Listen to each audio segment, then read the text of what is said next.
waaleykum salaam Hadj Babacar ñu ngi lay ziar ñëpp ñu ànd ak RFM na ko noonu di leen ñaanal jàmm yi sàkku ñaan ci ñëpp syndicat autonome jàngalekat yi ci daara yu kawe yi grève benn ko bëccëg altine tey jii li ko waral di dañuy sàkku ñu ba seen naatangoo camarade docteur Babacar Diop mi ni jàpp keroog mu Guy Marius Sagna ci kanamu palais de la République waa CUSEMS naka noonu ñoom ñu ngi sàkku ñoom cadre unitaire syndicat jàngalekat yu moyen secondaire ñu ñu jàpp ñëpp nay aji manifester keroog ca buntu grille palais présidentiel ci weneen wàll CUSEMS si sàkku askan wi jóg taxaw lànk ci yokkute njëgu courant bi wàllu xibaar bokk na ca li nga xamante ni mooy yokk googu ba tey it ak gis-gis bi ci syndicat bi ci wàllu énergie am njiit lu bees la Alhassane Ba moom jàpp na ne donte ñu ngi faral di taxawee saa su ne ci weti liggéeykat bi ci wàllu rawatina pouvoir d'achat gi waaye fànn woowee nguur gi la ñu ne moo war a xool nees mën a dugal ak yamale ci mbir yi leneen ci xibaar ñeel Sindian ak ndel bu fa daal di kalaateeti def ak lorange maire diwaan ngay sàkku ñu yaatal wàllu déminé gi ñeel gox ba ci wàllu sport nañ ci ànd ak Malal Junior Diagne wàllu culture soxna Anna Rocha yéen kaay ak Mouhamed Ndiaye ci technique bi Abdoulaye Diop. jërë ngeen jëf ci ànd beeg RFM ñu ngi Ndakaaru Médina rue 15 angle Corniche immeuble El Hadj Idi Mandour ñu tàmbalee xibaar yi grève benn fan 24 heures bu waa ñi nga xamante ni ñooy SAES di syndicat jàngalekat yi ci njàng mu kawe mi di dogal tey jëlee ndax ñu baax kenn ci ñoom di jàngalekat docteur Babacar Diop ñu fàttali ni ñu ngi ko jàppandooloon mook Guy Marius Sagna ak ñeneen aji manifester keroog ci kanamu grille palais présidentiel bi nuy ñaawlu li nga xamante ni mooy yokkute gi ci njëgam courant gi ñoom kon waa SAES di ñaawlu jàpp gi waral grève tey bile syndicat beneen di ñi nga xamante ni waa CUSEMS ñoom it di sàkku ba gi ñeel mboolem ñu doon manifester keroog samedi ba yegg ca dalub njiitu réew mi CUSEMS ci yeneen wàll ñaawlu lii di yokkute njëgum courant bi sàkku na ci askan wi ak lànk njiital CUSEMS Abdoulaye Ndoye ñu teewlu ko Jo Maroon. ci mbirum Sénégal lu ñu gis mooy ñu ngi nermeel liberté publique yi parce que nag suñu charte réew moo ne citoyen bu ne am nga sañ-sañ manifester pacifiquement wax li nga xalaat parce que loolu ay droits fondamentaux la yoo xam ne war nañ ko respecter mais li ñu gis ci bés yu passé nii ay nit yu jóg taxaw di xeex yokku électricité bi te muy lu doy waar parce que yokku électricité bi rey na njaboot yi parce que facture 100 000 71 000 200 000 400 000 salaire u Sénégal munu ko te lu ñu waxoon dañu ne courant wàññi la ñu jëm mais xalaatuñu yokk kon nag Sénégal balaa ñu lay fal li ngay wax ak bu ñu la falee li ngay wax day wuute tey nag sénégalais yi dee nañu moo tax ñun waa CUSEMS loolu duñ ko seetaan dañu ne waa France mënuñu ñoo gën a gore travailleur u Sénégal yëpp nañu jóg taxaw loolu day dakk njaboot yi sonn nañu bu ñu yokkee nag yokk facture électricité yi kon dama xamul nit ñi fu ñu jëm loolu kenn du ko nangu Sénégal bu amee nag ñu jóg di ko xeex ñu téye leen arrêté leen ñu ne loolu duñ ko nangu tey duñ ko nangu ëllëg moo tax ñu koy ñuy exiger ñëpp ñu jàpp nañ leen bàyyi nous sommes dans un état de droit parce que marche pacifique loolu constitution moo ko maye. beneen mbir mi nag mooy mbirum jàng bi lu ñu gis mooy jàngalekat yi doyul léegi lu ñuy def mooy redéploiement abusif, arbitraire et injustifié moo am Ziguinchor moo am partout au Sénégal ñun nag duñ ko nangu. Abdoulaye Ndoye njiital CUSEMS syndicat ñi yëngu ne ay jàngalekat ci wàllu moyen secondaire fii ci Sénégal ñu des ak yokkute gi ñeel njëgu courant gi benn fan ci weeru décembre ak léegi njiit lu bees bu SUDETEN di syndicat ñi yëngu ci wàllu secteur énergie Alhassane Ba moom daa mel ni li nga xamante ni mooy yëf yi da kaa mujj bàyyeek état Sénégal ngir rek lijjanti ci wàllu réforme secteur bi sàkku na ci nguur gi mu amal doxin woo xamante daal ñëpp daañu ci gis seen bopp syndicat bi nga xamante ni nag mooy bu liggéeykat yu énergie doon amal seen congrès week-end bile falit njiit lu bees ni ñu ko waxee ñu déglu ko moom secrétaire général bi Alhassane Ba ak Amadou Sabax Ba. sas bu ñu sas mooy leen nan la ñuy demee si réforme yi c'est si loolu am nañ ay xalaat yu ñu siy def. xalaat leen rek la mooy réforme ak nu ñu koy defee na doon njëriñu askan parce que tey loo mën a def réforme askan bi gisu si boppam kooku loolu amul sens. te courant bi cher na te loolu njëriñu askan wi la donc ñun leen rek lañ bëgg rek mooy réforme yu ñuy def loolu bokk na si lu ñu gën a bëgg mooy pour mën a def courant beeg ak yëpp mu doon lenn nga xam day nekk si sénégalais yi mën koo jënd. cher na fi mu toll nii de cher na fi mu toll nii pour léegi cher na cherul lenn la am na si autorité yi ñu yor régulation prix électricité c'est si loolu ñoom ñoo xool lan la ak fan la ñuy basé wu ba def loolu liggéeykat leen la yëpp luy ñëw si liggéeykat nga xam am na ay yokkute kooku day wàññi pouvoir d'achat ñun leen rek lay def mooy xalaat nañ ñëpp mooy nañ fexe ñaan rek si réforme yi ñuy dem mu doon njëriñu askan. RFM rajo askan wi. ndox meeki jafe-jafe donte kilifa njiitu réew mi ci boppam daal dina def ab décret ngir réquisitionné liggéeyloo mboolem liggéeykat SDE am na ba tey gox yenn ba tey ak jafe-jafe ñeel wàllu jotinam ndox mi misaal gi waa Liberté 6 extension juróom-benn ci fanam gi ndox moomee doon jafe-jafe ci ñoom. ñu dellu waxtaanee njàng mi ak rëq-rëq yenn ci fu ci mel ni Fatick inspection éducation formation ba fa la mu gis mooy lu jëm ci wàllug wàññite ñeel limab jàngalekat yi soxla nañ fa téeméeri jàngalekat yoo xam daal dafa daanaka manqué ñaari weer rek ginnaaw ubbi teg l'école bi Aminata Goudiaby. enseignants yu manqué yooyu nag ci biir IEF de Fatick ñi ngi ko nemmeeku ci préscolaire bi ci élémentaire bi ak sax ci moyen bi buñ sukkandikoo nag ci autorité yi nee ñu nag li manqué buñ koy xayma nee ñu ëpp na sax téeméeri enseignants Malal Sané moom mooy inspecteur de l'éducation et de la formation bu Fatick. pour le préscolaire. ci préscolaire bi manqué nañu ñaar fukki enseignants ak juróom ci élémentaire bi moom ñu ngi ci juróom-ñett fukk yu ñu manqué ci enseignants ci moyen bi sax moom moo tane ndaxte ñoom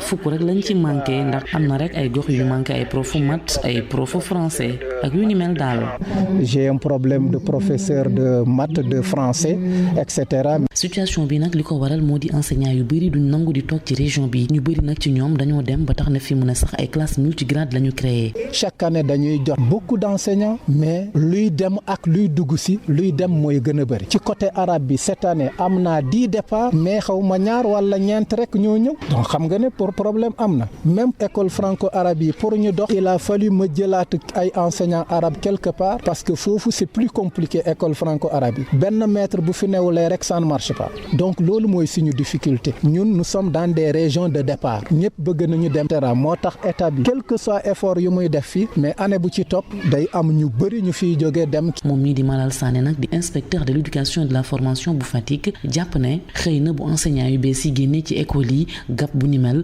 daañu ko combler moom nag mi ngi doon àddu gannaaw ba muy teewee journée de l'excellence bi nga xam ne amicale des enseignants yu Ngayo Xem ñoom ñoo ko doon def Aminata Goudiaby Fatick RFM. jërëjëf soxna Aminata mouvement de la réforme pour le développement social ñoom waxtaanee ñàkkum kaaraange ci wàllum dund ñeel askan wa fare Fuuta ndax danoo seetlu ne ren li nga xamante ni moo nar a jógee ci ngóob mi du doon lu doy ci ñoom te it ku moywul loraange am ci wàllu lekk foofe ginnaaw tournée ak tànki nimmiku ca nord bu Sénégal lañu ko xamle wax na nit ñoom MRDS ci li nga xamante ni mooy suxuk ab gaal ci waaxu Mauritanie ba ña ca faatu fukk ak juróomi sénégalais bokk ca leeral li Mouhamed Nabi Silla. gannaaw tournée bu ñu def ci bët gànnaarub réew mi MRDS di parti bu docteur Mohamed Sall jiite wane njàqare bu mu am ci situation insécurité alimentaire bu mu nemmeeku ci biir Fuuta Mohamed Sall gis ni nguur gi dafa war a jël matuwaayam ci fànn woowu. échange yi nga xam ne am nañ ko li mu wone mooy ne ndekete ren nawet bi foofu wax dëgg yàlla demewul ni man demee ku doon am fukki saag maanaam dafa mel ni benn saag la am ren mu nekk jafe-jafe bu metti boo xamante ni ñoom ñi ngi am njàqare trop ci seen avenir bu jege. li jëm ci nag yi aussi ak jur gi nee nañ ma sac bi nga xamante ni heure bii daaw 1500 la doon jar déjà ñu ngi koy jëndee 3000 francs donc ñoom am nañ jaaxle vraiment ci seen jur am nañ jaaxle ci seen bopp loolu donc situation la boo xamante ni day ñëw rek pour confirmer li ngeen xam ne dégg ngeen ko journaux yi dem ñuy wax ni 1 million 800 Sénégalais yoo xamante ni xëy na dinañ am jafe-jafe pour dund. ñoom ñu teew ci ndang ci jamono joo xam ni fukk ak ñeenti rescapé ci gaal gu sooxoon ca Mauritanie dellu si nañu kenn ku nekk wutali diwaanam docteur Mohamed Sall ak MRDS gis ni nguur gi dafa war a soppi doxalin. soo leen dégloo ambassadeur États-Unis bi li mu wax fan yi weesu rek mu ne Sénégalais su fekkoon ni xale Sénégal kontaan nañu seen dëkk. kon du ñu génn di dem émigration clandestine. ça veut dire que xale yi kontaan nañu effectivement parce que gis suñu seen avenir ci Sénégal mi nga xam ne mooy seen réew di ko jéem ci réewu ñeneen xam nga loolu dafay war ne am na échec quelque part. ñoo ñuy rescapé mooy ñu dund suñu demee ba nga xamante ni amuñu pexe ñàkk pexe seen réew songu géej gi dugg ci ba seen bakkan di ci des ñaata Sénégalais tey bu ñu defaloon bilan ñaata milliers de Sénégal laay wax ay jeunes ñoo des ci biir ndox mi tey wala ci désert bi seen bàmmeel yi nekk foofu. loolu yëpp ngeen lan ñàkk pexe wax dëgg yàlla loolu doyoon na sëkk ci bilan pour wane ne li fi nekk c'est une catastrophe. njiitu MRDS yi teewoon ci diwaanub Ndang gannaaw tournée bu ñu jot a def ci Louga ak ci biir Fuuta di waajal congrès bu ñuy def ci ndeetalu weeru décembre bi lee RFM ci Ndar Géej Mohamed Nabi Silla. jërëjëf Mohamed ñu dem ba Saloum Sénégal Ziguinchor ci Sindia foofee accident beneen ñeel wàllu miin di ndel yi foofee bi ci mujj ñetti fan ci ginnaaw ndel bu fa kalaatee gaañ fa benn waaye maire commune ba nag la mu bëgg mooy wàllu déminé gi di sulli miniel yooyu ndel ñu yaatal ko ba fa ñoom ci Sindia ci weneen wàll it ñuy sàkku ñoom municipalité ba fa ab commissariat police ngir rek xeex ak ñii di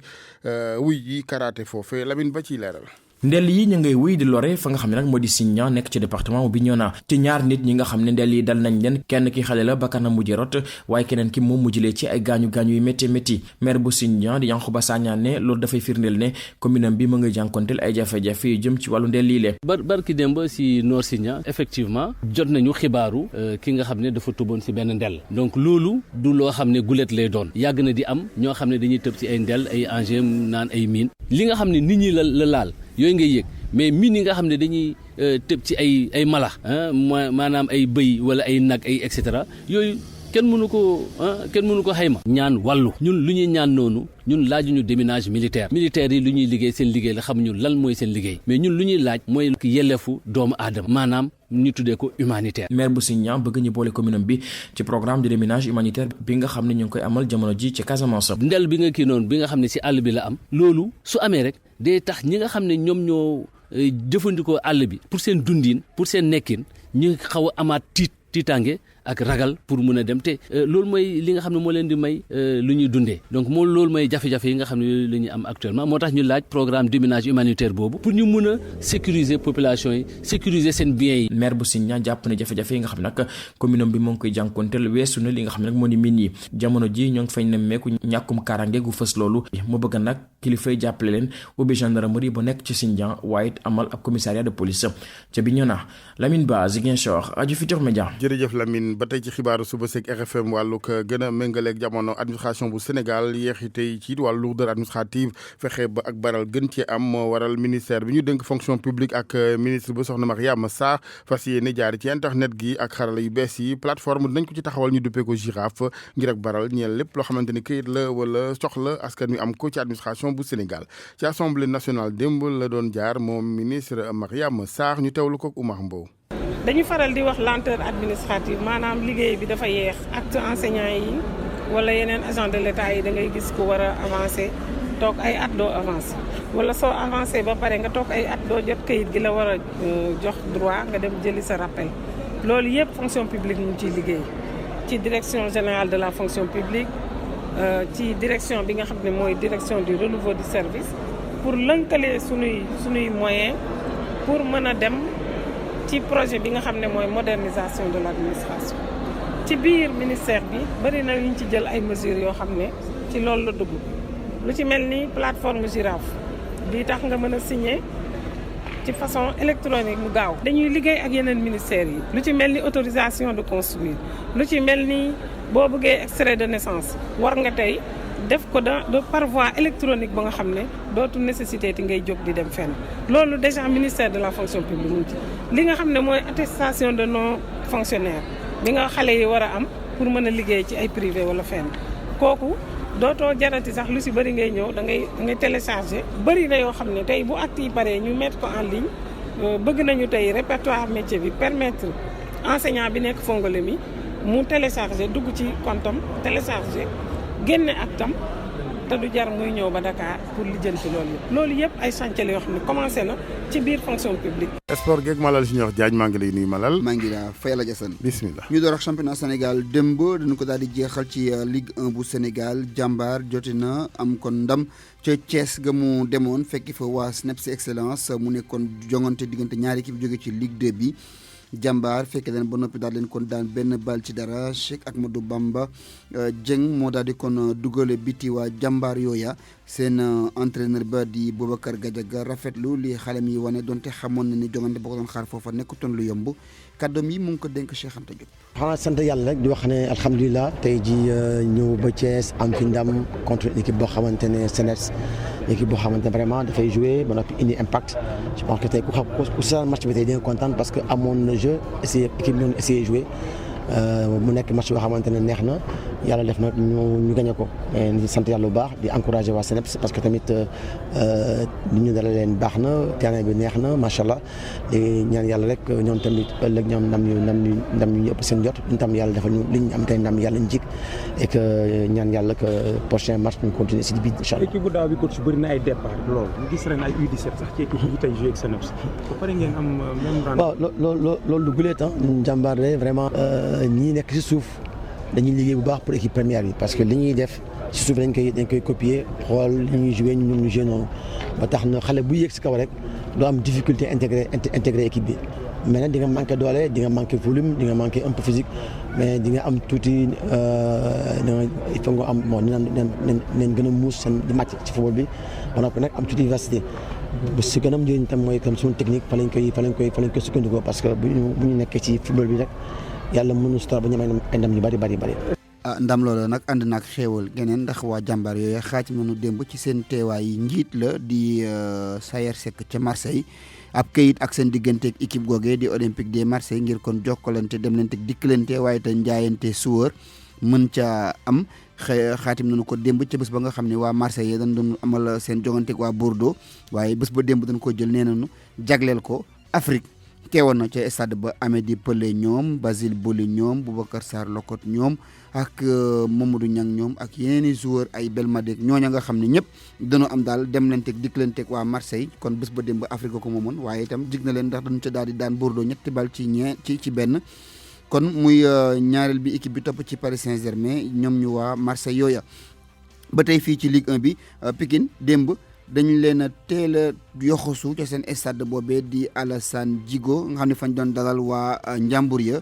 ca fajar cuuy la waa Njàmbur lakk daay gi ñaari yoon taxawee wàllu wële waaye jigu leen ndax waa Pikine dañu mujj kon fuddu seen kaw ndongo ka ci matcham bu njëkk nag ci banc bu AS Pikine Massamba Cissé nag mënul woon a am yaakaar ci kenn ku dul Assane Diatta mi dugal ñaar yoon nag ci kangi Njàmbur donte ni sax AS Pikine ci 15 premières minutes yi Njàmbur yi nag dañ leen daal di yen lu ñu attanul ndax ci 8e minute bi ci la Makhtar Ndiaye daal di dugal but bu njëkk bi laataa muy dellu si waat ci 11e minute bi di dugal 2e bi bu Azak Njàmbur AS Pikine ñu daal di koy mëne 2-0 waaye taxul ñu bàyyi ndax laataa ñuy dem ci mi-temps bi kii di Mohamed Lamine Correa daal dinay tax nag score bi daal dee wàññeeku ak but bi mu dugal ci 31e minute de jeu waaye nag bi ñu jugee ci mi-temps bi naataango yi capitaine Landing Diatta mel ni nag ñu daal dee xabtalu ci kaw Njàmbur yi 57e minute de jeu Assane Diatta daal dee égaliser laataa muy dellu si waat di dugalaat ci 67e minute de jeu bi tax ba AS Pikine daal dee gagné Azak Njàmbur ñetti bal ci ñaar entraîneur bi di Massamba Cissé ci matcham bu njëkk ci banc bu AS Pikine daal dee amit ndamam lu njëkk. donc bu ñu ñëwee tey yi ñu xëy ñu dugal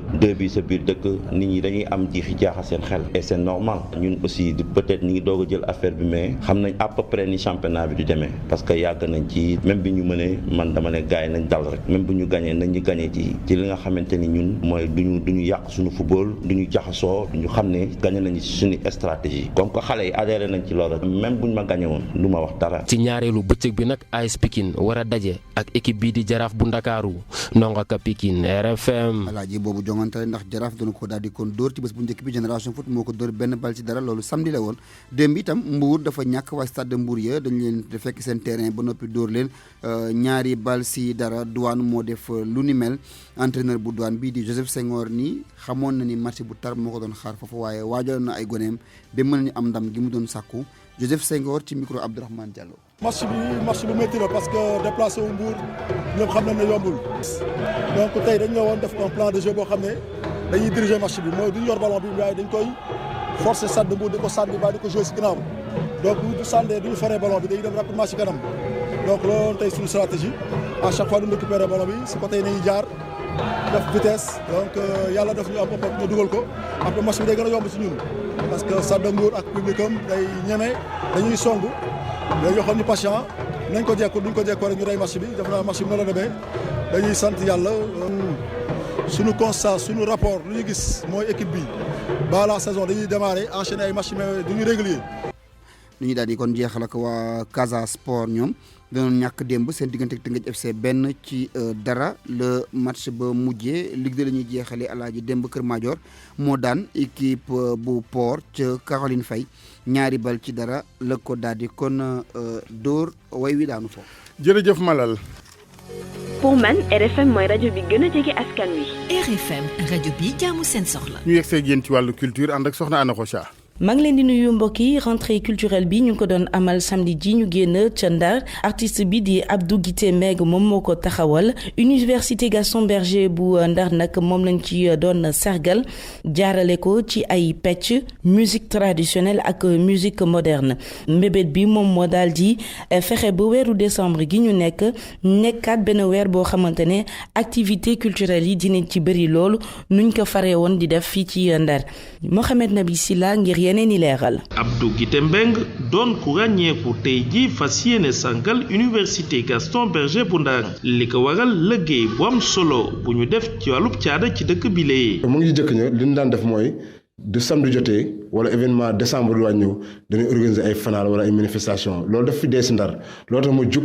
pour uniquement muy sama première fois ma def ko rentrée mu nga xam ni sargal UGB lay doon. université Gaston Berger dafa doon loo xam boo demoon tey jii ba États-Unis daa fekk koo xam ne université la jàngee bu ma yàlla boole ñoom mooy animateur culturel et sportif jaadu na parce que université boo demee sax am na foo xam ni mooy service d'axe fa la animateur yëpp nekk. moom mi ràññeeku lool ci gunge bu muy def ci wàllub xumb-xumb guy faral di am ci bërëb bi. ni wàllub tama sabar ak i woy dana gunge bis bi ñuy def ci stadium Joseph Gaye. am na ay sabar am na ndóorabin ay acteurs culturels ñun suñu ay bàyyi nu puso bi rek mu réer. yëngu-yëngu caada gu ni mel am solo lool ci dëkk bi di Ndar nekk ci édition bu njëkkam Abdou Guité Mbengue bëgg ko wéyal ci at yi ñu jëm ndax nag mois de décembre ñoom dañu gis ni dafa war a xumbate dagan ci dëkk bi di Ndar. jamono yooyu ca institut français bu Ndakaaru association des métiers de la musique mu ngi doon màggal ñaar fukki at gannaaw biñ ko taxawalee njiital AMS di Daniel Gomez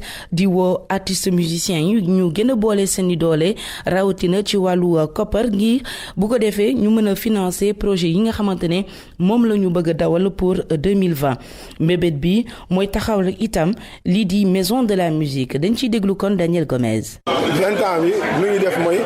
fundraising maanaam xaalis la ñuy wut pour ñu mën a defar suñu programme 2020 ay distinction pour que xale yi xam leen comprendre itam que ñoom war nañu continuer liggéey bi xeex nañu lu yàgg ci lu ñuy wax environnement juridique maanaam loi buy dem ci wàllu droit d'auteur ci li ñu doon xeex dem nañu ba ci